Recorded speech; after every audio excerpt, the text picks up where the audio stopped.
दामाद जी, अरे दामाद जी क्या हो गया मेरी बेटी को? आराम से कहीं आप फिसल गई तो आपको भी वहाँ अस्पताल में भर्ती करवाना पड़ेगा। अरे शुभ शुभ बोलिए, मेरी बेटी को भर्ती करा के चैन नहीं पड़ा आपको? चलिए छोड़िए, आप मुझे ये बताइए अस्पताल कब चलना है? पहले ये गाजर तो घिस लूं। वहाँ मेरी बेटी अस्पताल में पड़ी है और आप है कि आपको अपनी बहन को गाजर का हलवा खिलाने की पड़ी है? मेरे लिए नहीं है ये आंटी जी, आपकी बेटी की फरमाइश है। अच्छा, अब मन कर रहा होगा उसका। चलो कोई नहीं, लेकर चलते हैं फिर। आपको अस्पताल जाना है या मैं दफ्तर निकल जाऊं? तो चलिए ना, आप ही नहीं चल रहे। भैया फोन करके पूछ लो, कहीं चाय वाय तो नहीं चाहिए? इतनी चिंता करने की जरूरत नहीं है, सब कुछ लाई हूँ मैं घर से। तो फिर जाइए ना।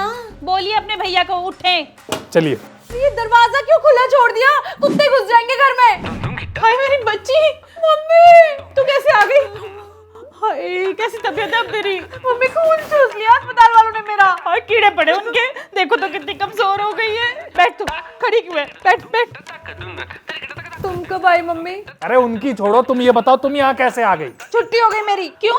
वो हमारे वार्ड में ना पुताई का काम होना था, तो सारे मरीजों को घर भेज दिया। बताओ कैसे अस्पताल में भर्ती करवाया मेरी बेटी को? अब इसमें भी भैया की गलती है क्या? तो और किसकी गलती है? कितनी बारी ने कहा इंश्योरेंस करवा लो। जब मैं बीमार पड़ती हूँ ना मम्मी, ले जाते हैं मुझे सरकारी अस्पताल में। एक ग्राम विकास अधिकारी कभी बीमा नहीं लेता। जेब से नोट भी नहीं देता।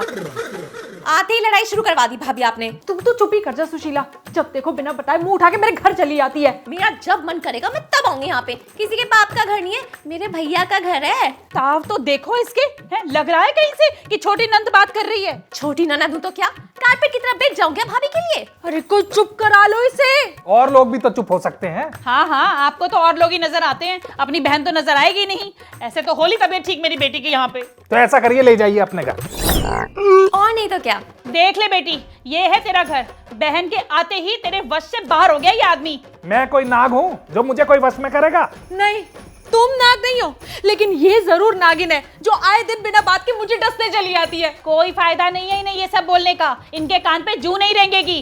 तू चल मेरे साथ, देख कितनी कमजोर हो गई है। 6 महीने रखूंगी तुझे अपने पास। नहीं 6 महीने नहीं, पूरा 1 साल रखिए। सुशीला करते रहना, कभी इसे अच्छे से डांट मत लगाना। अरे अब क्या उस पे कोड़े बरसा दूं? ना, कोई जरूरत नहीं अपनी बहन को कुछ भी कहने की। आप रहो अपनी बहन के साथ हंसी खुशी। मुझे तभी लेने आना जब ये अपने ससुराल चली जाए। पहले आप तो जाओ अपने मायके। चलो मम्मी, यहाँ कुछ नहीं बदलने वाला। अरे बदलेगा नहीं तो ज्यादा दिन चलेगा भी नहीं, बता रही हूँ आपको। चल बेटी। लाओ भैया गाजर खींच देती हूँ। अब कौन खाएगा गाजर का हलवा? जाके रोटी बना दे। रोटी?